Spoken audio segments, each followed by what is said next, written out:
नमस्कार विद्यार्थी मित्रांनो, मी डॉक्टर संजय पगार, सहयोगी प्राध्यापक भूगोल विभाग.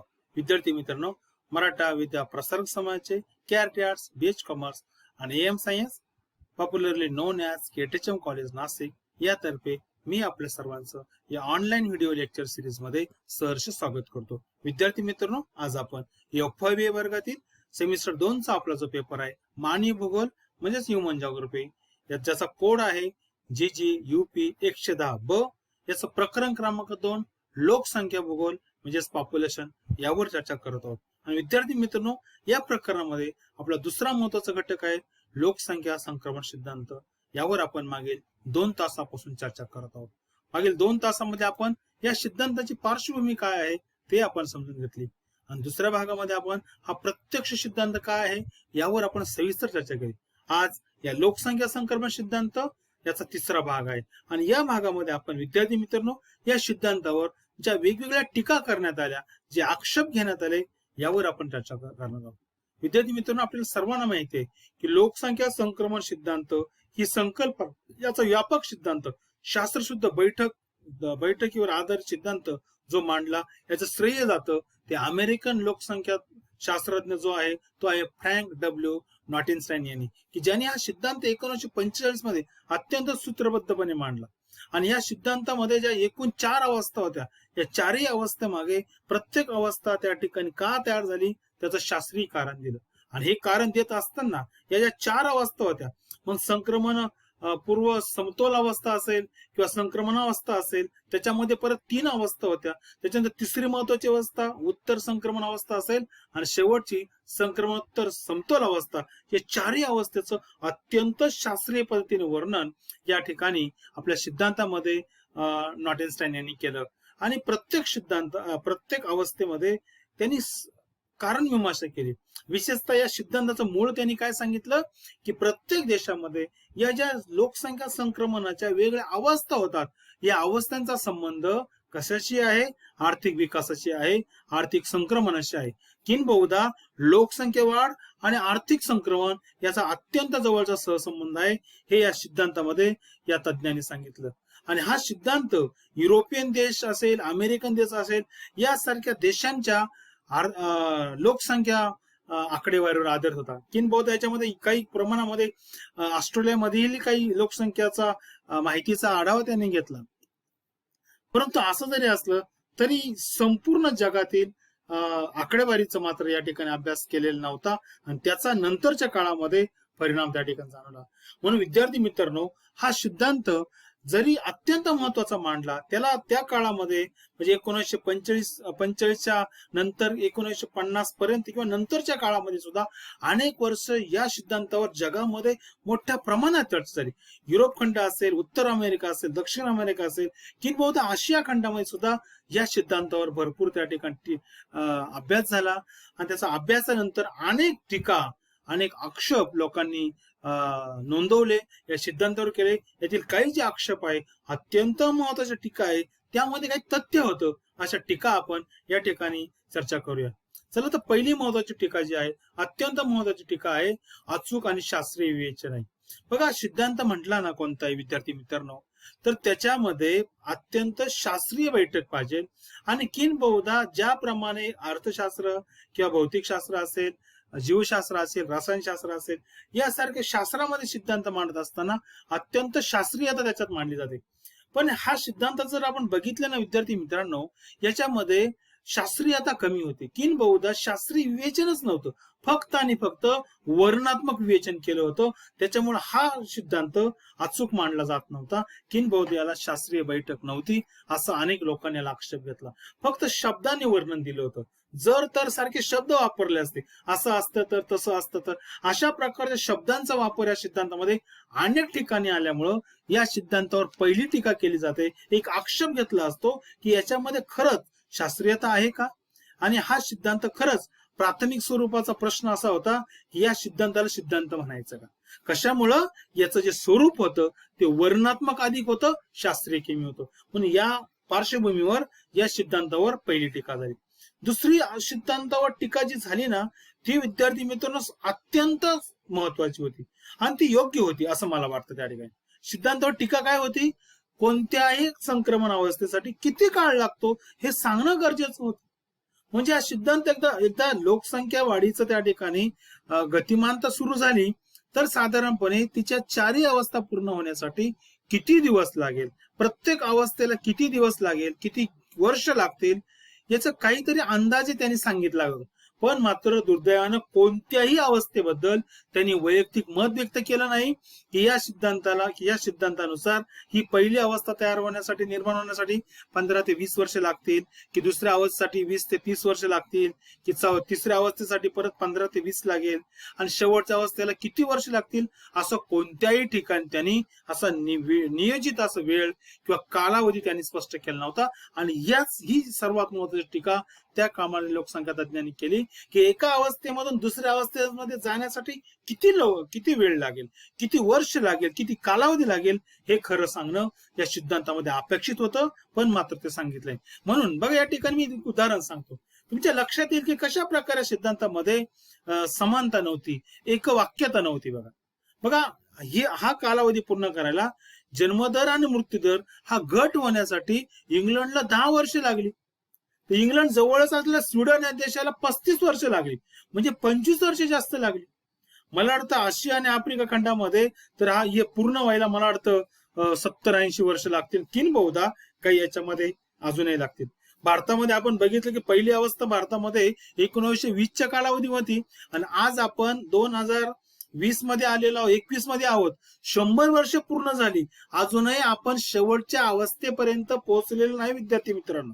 म्हणजे किती वर्ष लागताय, म्हणजे बघा तुम्ही, 100 वर्षापर्यंत तरी अजून आपण पहिल्या अवस्थेतून दुसऱ्या अवस्थेत, तिसऱ्या अवस्थेपर्यंत जेमतेम पोहोचलोय, पण चौथ्या अवस्थेमध्ये आपण पोहोचलो नाही. तिकडे इंग्लंड 10 वर्षामध्ये पोहोचला, स्वीडन 35 वर्षामध्ये पोहोचला, आणि भारत अजून 100 वर्ष झाली तरी पोहोचला नाही. म्हणजेच काय, या सिद्धांतामध्ये असं सांगायला लागत होतं की कोणत्या देशाला अवस्था पूर्ण करायला किती दिवस लागतील, एकदमच अचूक नाही, पण कमीत कमी अंदाजे 10 वर्ष, 20 वर्ष, 30 वर्ष असं काहीतरी सांगावं लागत होतं. ते याच्यात सांगितलं नाही. म्हणून ही अत्यंत महत्वाची टीका या सिद्धांतावर त्या काळातही केली होती, आजही केली जात आहे, हे लक्षात ठेवा. तिसरी महत्वाची टीका म्हणजे सर्वच देशांसाठी या सिद्धांताचं ऍप्लिकेशन किंवा उपयोजन केलं जात नाही, उपयोगी पडत नाही. याचं कारण आता सांगितलं मी. तसा हा सिद्धांत जो मुळातच जो तयार झाला ना विद्यार्थी मित्रांनो, याच्यासाठी जो डेटा वापरला, जी आकडेवारी वापरली ना, ती उत्तर अमेरिका आणि युरोपियन खंडामधील किंवा ऑस्ट्रेलिया वगैरे या काही मोजक्या बोटावर मोजण्या इतक्या देशातली होती.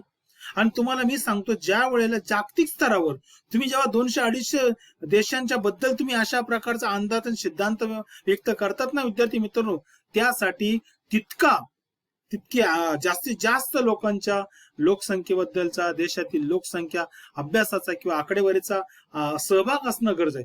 त्याच्यावर आधारित ही निष्कर्ष काढायला पाहिजे. असे 4 आणि 5 किंवा 10-12 देशांवर अशा निष्कर्ष काढून मोठा एवढा जगात एवढा बाह्य मोठा सिद्धांत, व्यापक सिद्धांत मांडता येत नाही. आणि हाच मुळात प्रमुख त्या ठिकाणी त्याच्यामध्ये उणिवा होती. त्याच्यामुळे हा सिद्धांत विद्यार्थी मित्रांनो, विशेषतः ज्या देशांची अर्थव्यवस्था ही शेतीप्रधान आहे, अशा देशामध्ये विद्यार्थी मित्रांनो अशा प्रकारच्या सिद्धांताचं उपयोजन करणं खूप अवघड आहे.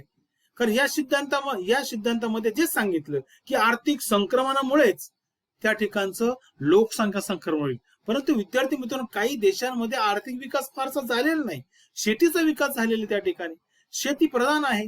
अजूनही काही देशांमध्ये मलेरिया सारख्या रोगांचा वेगानं फैलाव होतोय, आशिया असेल, आफ्रिका असेल. म्हणून अशा देशांमध्ये मला वाटतं हा सिद्धांत अप्लिकेबल नाही, उपयोगी ठरत नाही. म्हणून ही टीका सुद्धा याच्यावर अत्यंत महत्वाची केली जाते.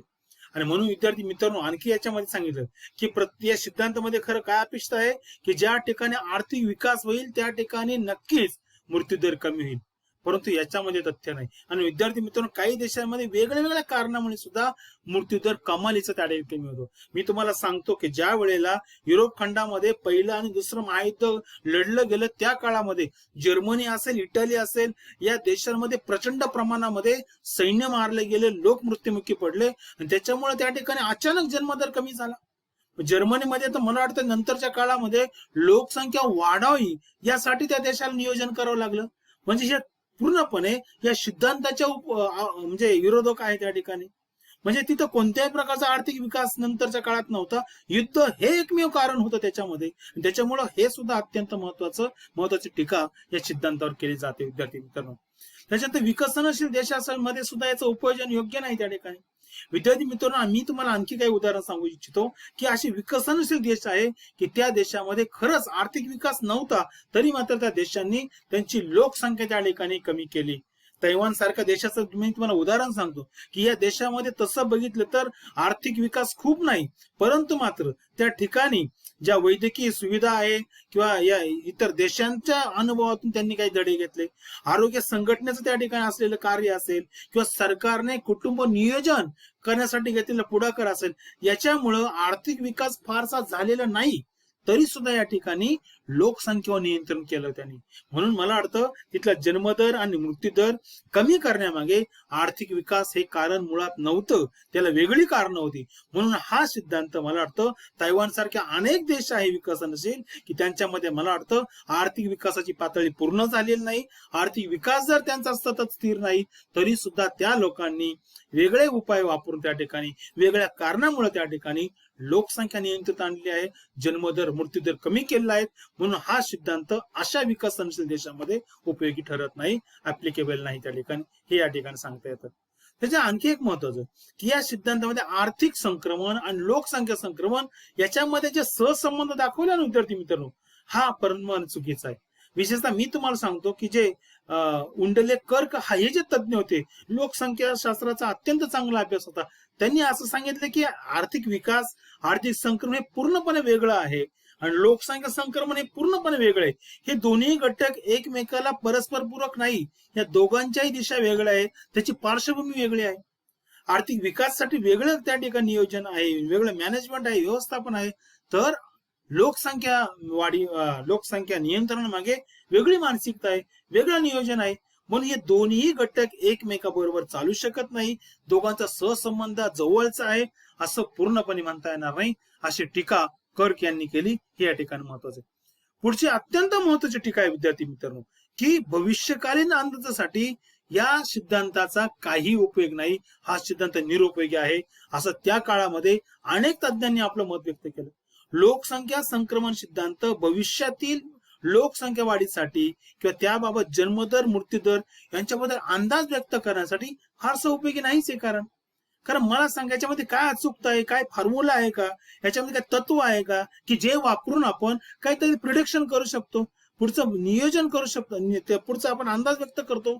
नाही विद्यार्थी मित्रांनो, याच्यामध्ये मला वाटतं त्या तज्ञांनी सांगितलं, अनेक तज्ञांनी याचमुळे टीका केली की कोणत्याही प्रकारची शास्त्रीयता याच्यामध्ये नाही, कोणत्याही प्रकारची तात्विकता याच्यामध्ये नाही, की आपण एखादं तत्व आहे, एखादं प्रिन्सिपल आहे, एखादं सूत्र आहे, याचा वापर करून भविष्यामध्ये एखाद्या देशाचा जन्मदर मृत्यूदर काढू शकतो असं मला या ठिकाणी वाटत नाही. पण ही सुद्धा टीका अत्यंत महत्वाची आहे आणि म्हणून हा सिद्धांत भविष्य काळातील लोकसंख्या वाढीचं नियंत्रण असेल किंवा नियोजन असेल इतर, यासाठी मला वाटतं उपयोगी पडत नाही. म्हणून ही टीका सुद्धा अत्यंत महत्वाची मानली जाते.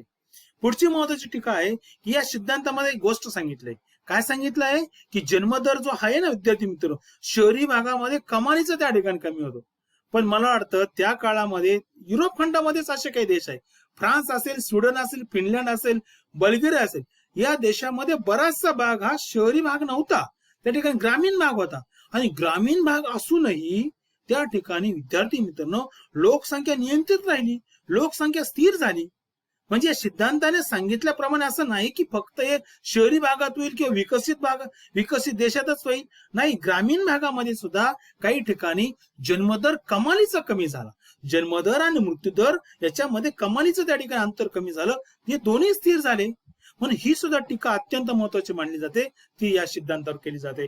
आणि आजही विशेषतः विद्यार्थी मित्रांनो अनेक आशिया असेल, आफ्रिका खंडामध्ये असेल, या ग्रामीण भागामध्ये सुद्धा लोकांमध्ये आता एक वेगळ्या प्रकारची विचारसरणी, लोकसंख्या वाढीचे दुष्परिणाम लोकांना समजल्यामुळं लोक स्वइच्छेने कुटुंब नियोजन करू लागलेले आहेत.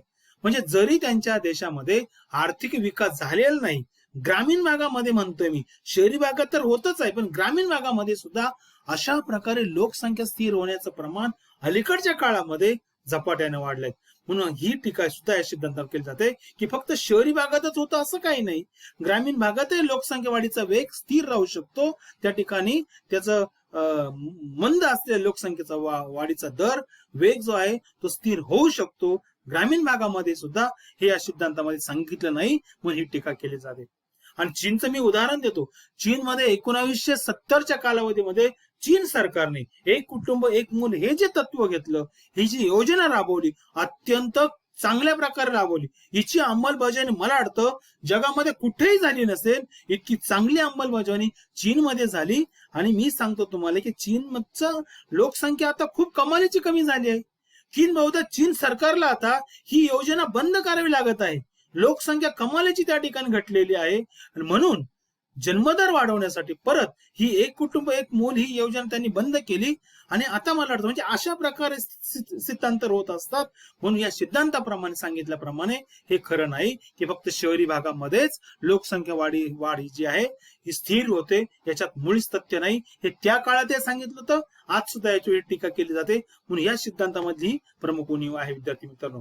याचा पुढची एक महत्वाची टीका की या सिद्धांताप्रमाणे सांगितल्याप्रमाणे प्रत्येक देशामध्ये लोकसंख्या जी संक्रमण होईल ती 4 अवस्थेमध्येच होईल असं नाहीये विद्यार्थी मित्रांनो. की अनेक वेळेला असं दिसून आलंय की काही देशांमध्ये 5 अवस्था झाल्या, काही देशांमध्ये 3 अवस्थेमध्येच हे चक्र पूर्ण झालं.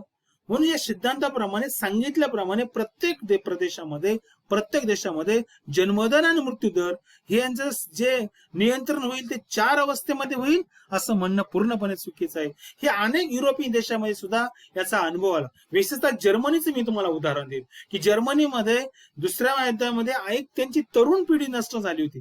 त्याच्यामुळे या देशांमध्ये जाणीवपूर्वक लोकसंख्या वाढीसाठी उपाययोजना करण्यात आली. लोकांना प्रोत्साहन देण्यात आलं की जेणेकरून ती लोकसंख्या परत वाढेल. म्हणजे हे अत्यंत महत्वाचं काम हे तत्व आहे की जे या सिद्धांतामध्ये सांगितलं नाही. अशा प्रकारे दरवेळेला लोकसंख्या कमीच होईल असं काही नाही. जर्मनी सारख्या काही प्रदेशामध्ये लोकसंख्या वाढवण्यासाठी सुद्धा प्रयत्न करावे लागले, नियोजन करावं लागले. म्हणजे हे संपूर्णपणे या सिद्धांताच्या तत्वाच्या पूर्णपणे विरोधात आहे, हे या ठिकाणी लक्षात ठेवलं पाहिजे. म्हणून विद्यार्थी मित्रांनो, या सिद्धांतावर ज्या टीका झाल्या या अत्यंत महत्वाच्या मानल्या जातात. पण विद्यार्थी मित्रांनो, शेवटी मी तुम्हाला हे सांगेल की प्रत्येक नाण्याला 2 बाजू असतात. एक छाप्पा असतो, एक काटा असतो. त्याच्या टीकाही होतात, पण त्याच्या काही चांगल्या बाजू असतात. म्हणून या सिद्धांताच्या शेवटी मी तुम्हाला 1-2 चांगल्या बाबी सांगतो की खरंच या सिद्धांत त्या काळामध्ये महत्वाचा ठरला. आज अलीकडच्या काळामध्ये झालेलं संशोधन असेल किंवा विज्ञान तंत्रांची प्रगती असेल त्याच्यामध्ये या सिद्धांताच्या उणीवा दिसत असेल. पण हा सिद्धांत जेव्हा मांडला 1985च्या आसपास त्या काळामध्ये विद्यार्थी मित्रांनो या सिद्धांतानं खऱ्या अर्थानं युरोपियन देशाचं यथार्थ वर्णन आणि विवेचन केलं. म्हणून हा सिद्धांत महत्वाचा मानायचा. आणखी या सिद्धांताचं महत्वाचं वैशिष्ट्य म्हणजे की त्या काळामध्ये हा सिद्धांत मांडला. जगामध्ये या सिद्धांतावर प्रचंड त्या ठिकाणी विवेचन झालं, चर्चा झाली आणि त्याच्यातून एका प्रकारे अशा प्रकारचं संशोधन करायला नवीन तरुण पिढीला किंवा नवीन संशोधकांना एक प्रेरणा मिळाली. एक प्रतिमान, एक मॉडेल म्हणून लोकांच्या समोर अभ्यासासाठी एक आदर्श राहिलं. ते आदर्श तो निर्माण करण्यासाठी ती प्रेरणा देण्याचं कार्य या सिद्धांताने केलं. म्हणून या सिद्धांताचं हे सुद्धा महत्वाचं आहे. आणि शेवटी मी तुम्हाला सांगतो की आर्थिक संक्रमणानंतर लोकसंख्या संक्रमण होईल असा सकारात्मक विचार या सिद्धांतातून जगापुढे जर सर्वात कोणी मांडला असेल तर तो मांडण्याचं कार्य या सिद्धांताने केलं. म्हणून हा सिद्धांत अत्यंत महत्वाचा मानला जातो. लोकसंख्या भूगोलाच्या विकासामध्ये, लोकसंख्या शास्त्राच्या अभ्यासामध्ये या सिद्धांताला यामुळं एक वेगळं स्थान आहे, एक वेगळं महत्व आहे. आणि आजही आपण 2021 मध्ये हा सिद्धांत आपण अभ्यासतोय. म्हणजेच काय, या सिद्धांतामध्ये काही प्रमाणामध्ये तथ्य आहे. म्हणून हा सिद्धांत महत्वाचा मानला जातो. म्हणून विद्यार्थी मित्रांनो, या ठिकाणी आपण हा सिद्धांत संपवत आहोत. या सिद्धांतानंतर आपण पुढच्या तासाला आपण भारतामधील जी लोकसंख्या रचनेबद्दल काही गोष्टी आहे, मग लिंग गुणोत्तर असेल किंवा साक्षरता असेल, याबद्दल आपण सविस्तर चर्चा करूया. तोपर्यंत मी थांबतो. धन्यवाद.